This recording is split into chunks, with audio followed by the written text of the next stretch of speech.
एक गांव में मुरलीधर नामक एक किसान अपने परिवार के साथ रहता था। वह बहुत मेहनती था और दिन रात खेतों में काम करता था। लेकिन उसके दो बेटे आदर्श और कृष्णा आलसी थे और घर में पड़े रहते थे। मुरलीधर अपनी पत्नी विभा से अक्सर कहते थे, हमारे दोनों बेटे घर में पड़े रहते हैं, क्या ये कभी कोई काम करेंगे या नहीं?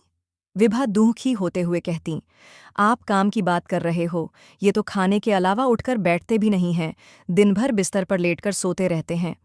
एक दिन मुरलीधर ने सोचा कि क्यों न बीमारी का बहाना बनाकर घर पर रुककर अपने बेटों को खेत पर भेजूं। इसलिए उसने पेट दर्द का बहाना किया और अपने दोनों बेटों से कहा, बेटा, आज मेरी तबीयत ठीक नहीं है और खेतों में कटाई करना बहुत ज़रूरी है। तुम दोनों आज खेत पर जाकर कटाई का काम करो।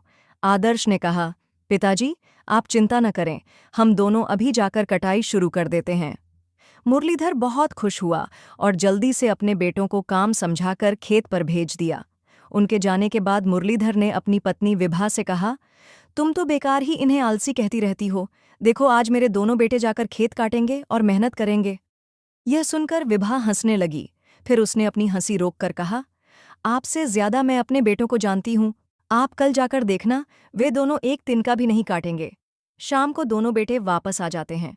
मुरलीधर उनसे पूछता है, बेटा, खेत पर कितना काम हुआ? इस बार कृष्णा जवाब देता है, पिताजी, आप तो बेकार में परेशान हो रहे थे, हमने तो एक ही दिन में पूरा खेत साफ कर दिया। मुरलीधर विभा की ओर देखकर बोला, देखा, मेरे बेटे कितने मेहनती हैं, तुम तो बेकार में इन पर शक करती हो। इस पर विभा बोली, मैं तो आंखों देखी पर विश्वास करूंगी।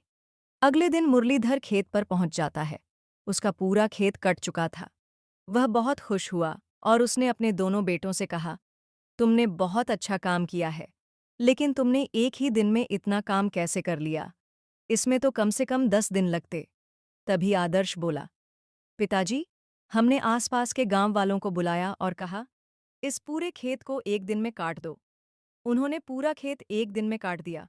हम तो वहां पेड़ के नीचे सो गए थे। मुरलीधर बोला, क्या? और फसल का क्या हुआ? तभी कृष्णा बोला, जिस गांव वाले से जितनी काटी गई वो उतनी ले गया। यहां तक कि कुछ गांव वाले तो फसल का गट्ठर घर रखकर दोबारा फसल काटने आ गए।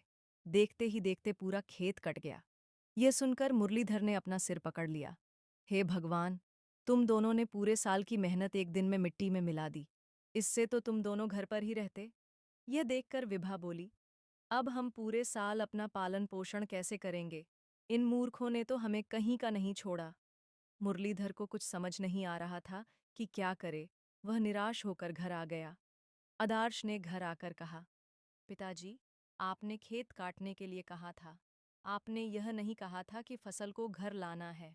वैसे भी हम लोग इतनी मेहनत नहीं कर सकते।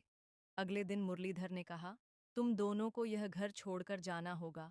मैं तुम्हारा बोझ अब नहीं उठा सकता। मैं और मेरी पत्नी किसी तरह गुजर बसर कर लेंगे। चलो निकलो यहाँ से।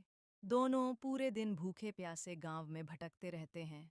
शाम तक उनका भूख से बुरा हाल हो जाता है। किसी तरह वे एक पेड़ के नीचे रात काटते हैं।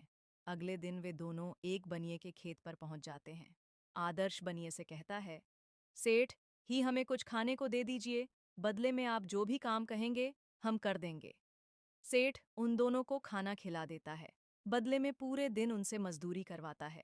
शाम को दोनों उसी पेड़ के नीचे आ जाते हैं। कृष्ण आदर्श से कहता है, अगर हमने अपने माता पिता का साथ दिया होता तो आज हमें यह सब नहीं देखना पड़ता और हमारे कारण हमारे माता पिता भी भूखे मर रहे होंगे। तभी आदर्श कहता है, हाँ भाई, तू ठीक कहता है। चल, हम दिन में सेठ के खेतों में मजदूरी करेंगे और रात को अपने खेतों पर काम करेंगे।